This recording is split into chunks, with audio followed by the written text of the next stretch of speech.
আপনি তাড়াতাড়ি দেখুন। চিফ সেক্রেটারি মহোদয়কে আমি ফোন করেছি দেখার জন্য, এবং সমস্ত যে বিষয়গুলো আছে আমার সামনে যা যা প্রয়োজন আমি দেখেছি সোশ্যাল মিডিয়ার মধ্যে অলরেডি। সেখানে তাদেরকে রেস্কিউ করার জন্য বোটও চলে গেছে, সেখানে ডিএসআর থেকে আরম্ভ করে অন্যান্য যারা অপারেটর আছে তারাও গেছেন সেখানে।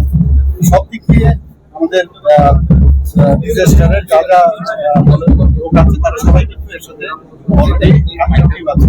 এরকম ক্ষতিগ্রস্ত হয়েছে কিছু না পাওয়া এখান থেকে সুজা এলাম, এখন কি আমি বিষয়টা কথা বলবো।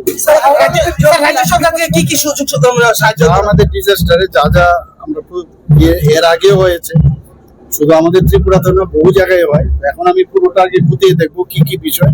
আমি এখান থেকে আমি ডাকবো অফিসারদের, তারপরে আমি পুরো জিনিসটা খতিয়ে তারপরেই আমি দেখবো। কিন্তু মানে যাই ক্ষতি হোক আমরা ওদের পাশে আমরা।